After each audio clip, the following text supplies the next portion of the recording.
Hello everyone, আমি ঋব্রপা। আজকে ভাবলাম ব্লগটা একটু অন্যরকমভাবে করি।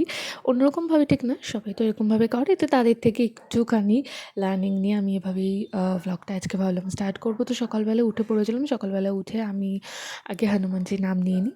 তারপরে আমি চুল-টুলগুলো ইদানিং আমার আর বেঁধে শোয়া হচ্ছে না। শীতকালে এতটাই আমি অলস হয়ে গেছি আরকি।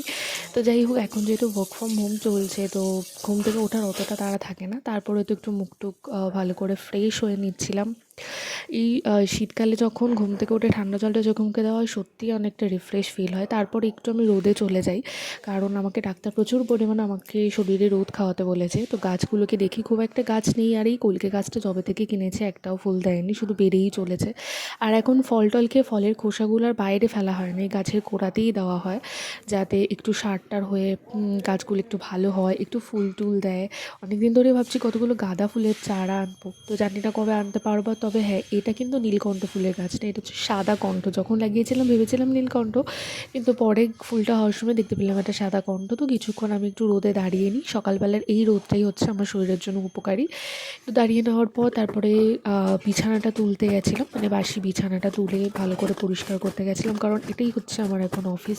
এটাতে বসেই সারাদিন আমি এখানে বসেই কাজ করি। তারপরে চাটা মা করেই রেখেছিলো, চাটা আমি একটুখানি গরম করে নিচ্ছিলাম। গরম করে নেওয়ার পর মা বললো যে একটা নতুন বিস্কুট এনেছি। আমার এমনি বিস্কুটের থেকে বেকারির এই বিস্কুটগুলো খেতে খুবই ভালো লাগে।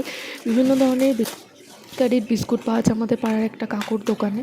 তো আজকে মা এই বিস্কুটটা এনেছে। তো বেকারি বিস্কুটগুলো না বাইরে রাখলে কৌটোর মধ্যেও কেমন একটা নেতিয়ে যায়, তাই আমি চেষ্টা করছিলাম প্লাস্টিকের মধ্যে, কিন্তু যাচ্ছিল না। তো একটা রো রেখে বাকি রোটা আমি প্লাস্টিকের মধ্যেই রেখে দিচ্ছিলাম।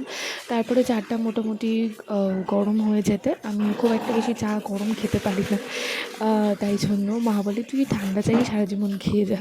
কিন্তু হ্যাঁ, আমি গরম চা খুব একটা খেতে পারি না। তো চাটা গরম করে নেওয়ার পর আমি বসে পড়েছিলাম। আর সকালবেলা গরম গরম চায়ের সাথে বিস্কুট ডুবিয়ে না খেলে আমার একদমই ভালো লাগে না। তারপরে মা করে দিয়েছিল হরলিক্স।